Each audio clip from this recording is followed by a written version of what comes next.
ছিল সত্য স্বপ্নের মাধ্যমে আল্লাহর রাসূল সাল্লাল্লাহু আলাইহি ওয়াসাল্লাম রাতের বেলা যে স্বপ্ন দেখতেন তা দিনের বেলা পরিপূর্ণ সত্যই প্রমাণিত হয়ে যেত, তা পরিপূর্ণ সত্য হয়ে যেত। আল্লাহর রাসূল সাল্লাল্লাহু আলাইহি ওয়াসাল্লামের যখন এই রকম সত্য স্বপ্ন দিনের বেলা প্রকাশ হয়ে যেত, তখন আল্লাহর রাসূলের মধ্যে আর মানুষের মধ্যে থাকার তার ধৈর্য আর হলো না। তখন তিনি নির্জন জায়গা খুঁজতে লাগলেন। কোন জায়গা নির্জন, যেখানে কোনো মানুষজন নাই। এবার খুঁজতে খুঁজতে খুঁজতে খুঁজতে আল্লাহর রাসূল সাল্লাল্লাহু আলাইহি ওয়াসাল্লাম এমন একটা জায়গায় গেলেন, সেই জায়গাটা হলো হীরা গুহা।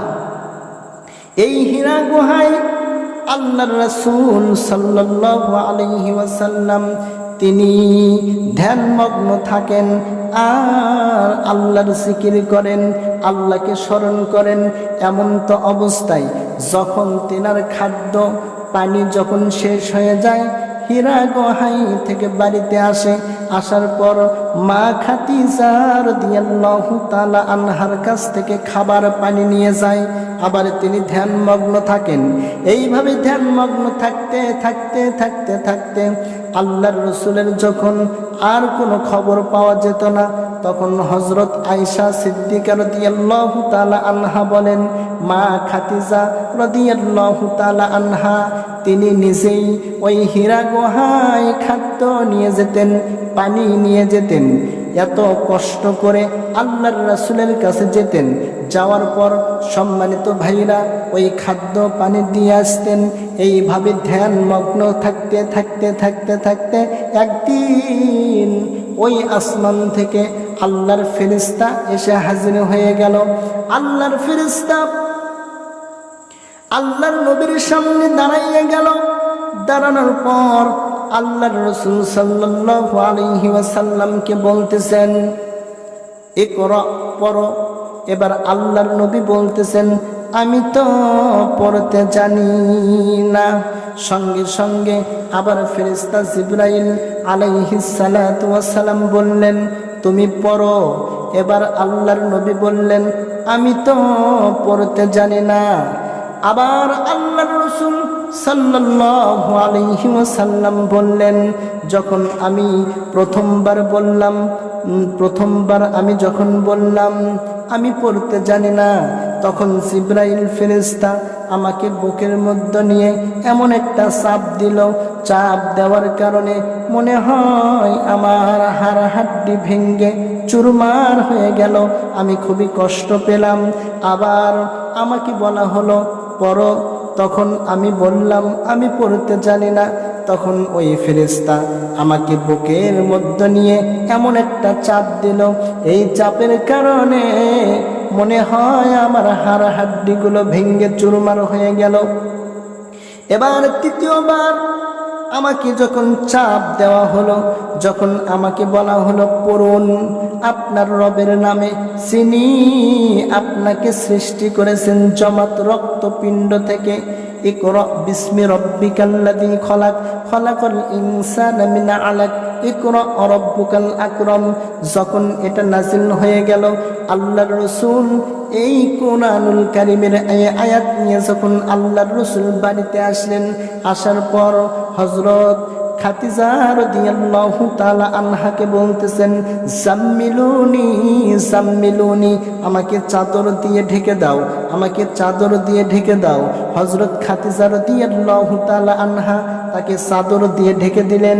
এমন ভাবে ঢেকে দিলেন তার যখন ভয় ভীতি দূর হয়ে গেল, আল্লাহর রাসূল চাদরের নিচ থেকে বের হয়ে খাদিজা রাদিয়াল্লাহু তাআলা আনহাকে বলতেছেন, খাদিজা গো, আমি মনে হয় বাঁচব না, আমি দুনিয়া থেকে বিদায় হয়ে চলে যাব। এমন তো অবস্থায় খাদিজা রাদিয়াল্লাহু তাআলা আনহা বলতেছেন, কেন আপনি এমন কথা বলেন? এবার খাদিজা রাদিয়াল্লাহু তাআলা আনহার কথা শুনে আল্লাহর নবী বলতেছেন, শোনো, আজকে আমি ওই হীরা গুহাতে যেই জিনিসটা দেখেছি আমাকে ভয় লাগতেছে, আমি মনে হয় আর বাঁচব না। সঙ্গে সঙ্গে খাদিজা বলতেছেন, ও দয়ার নবী, মায়ার নবী, আপনাকে আল্লাহ অপমানিত করবেন না, আপনাকে আল্লাহ লজ্জিত করবেন না। এবার আল্লাহর নবী বলতেছেন কেন? হযরত খাদিজা রাদিয়াল্লাহু তাআলা আনহা বলতেছেন একটি কারণে আল্লাহ আপনাকে লজ্জিত করবেন না। আপনি মানুষের সঙ্গে ভালো আচরণ করেন, মানুষের সঙ্গে ভালো কথা বলেন, যারা অভাবী তাদেরকে সাহায্য করেন, যারা বিপদে পড়ে তাদেরকে আপনি সাহায্য করেন, এই কারণে আল্লাহ আপনাকে অপমানিত করবেন না। বলেন সুবহানাল্লাহ। এমন তো অবস্থায় হযরত খাদিজা রাদিয়াল্লাহু তাআলা আনহা তিনি আল্লাহর রাসূল সাল্লাল্লাহু আলাইহি ওয়াসাল্লামকে নিয়ে গেলেন তার চাচাতো ভাই ওয়ারাকা ইবনে নাওফলের কাছে। ওয়ারাকা ইবনে নাওফল আল্লাহর রাসূল সাল্লাল্লাহু আলাইহি ওয়াসাল্লামকে জিজ্ঞেস করলেন, তুমি কি দেখো আমারে বলো। সঙ্গে সঙ্গে আল্লাহর রাসূল বলতেছেন, আমি দেখি ওই হীরা গুহায় এই অবস্থা হয়েছে, আমার কাছে ফেরেশতা এসেছে, এই বাক্য আমাকে দিয়েছে। তখন ওয়ারাকা ইবনে নাওফল বললেন, এইটা তো সাধারণ কোনো ফেরেশতা নয়, এই ফেরেশতা হযরত মূসা কালিমুল্লাহর কাছেও এসেছিল। মূসা কালিমুল্লাহর কাছে আসার কারণে মূসা কালিমুল্লাহকে তারা দুনিয়া থেকে বিদায় করে দিয়েছে, এমনকি তার দেশ থেকে তাকে বহিষ্কার করেছে, তাকে দুনিয়া থেকে বিদায় করে দেওয়ার জন্য নীল নদে তাকে ধাওয়া করেছে। এই ফেরেশতা সাধারণ কোনো ফেরেশতা নয়। ও মুহাম্মদ, তোমার কাছে যে ফেরেশতা এসেছে, এই ফেরেশতা আসার কারণে তোমার দেশের লোকেরা, তোমার কওমের লোকেরা অবশ্যই তোমাকেও তোমার দেশ থেকে বের করে দিবে, তোমার বাড়ি থেকে তোমাকে তাড়িয়ে দিবে। মুহাম্মদুর রাসূলুল্লাহ সাল্লাল্লাহু আলাইহি ওয়াসাল্লাম বললেন, কি তারা কি আমাকে আমাদের দেশ থেকে বের করে দিবে, আমার জাতি থেকে বের করে দিবে, আমার গ্রাম ছাড়া করবে? এবার ওয়ারাকা বললেন, জি, যার কাছে এই ফেরেশতা এসেছে তাকেই তার দেশ থেকে, তার গ্রাম থেকে, তার শহর থেকে তাকে বের করে দেওয়া হয়েছে। ও নবী মুহাম্মদ, আমি যদি সেই সময় যুবক থাকতাম, আমি যদি জীবিত থাকতাম, তাহলে আমি ওয়ারাকা তোমাকে সাহায্য করতাম। আল্লাহর রাসূল সাল্লাল্লাহু আলাইহি ওয়াসাল্লামের প্রাণপ্রিয় স্ত্রী হযরত আয়েশা সিদ্দিকা রাদিয়াল্লাহু তাআলা আনহা বলেন, এর কিছুদিন পরেই ওয়ারাকা ইবনে নাওফল দুনিয়া থেকে বিদায় হয়ে যায়। সম্মানিত ভাইরা, সম্মানিত মা বোনেরা, এই ওয়ারাকা ইবনে নাওফল দুনিয়া থেকে বিদায় হয়। এই ওয়ারাকা ইবনে নাওফল সাধারণ কোনো মানুষ ছিলেন না। এই ওয়ারাকা ইবনে নাওফল ঈসাই ধর্মের সবচেয়ে বড় আলেম ছিলেন। তিনি ইনজিল কিতাব ভাষান্তর করতে পারতেন।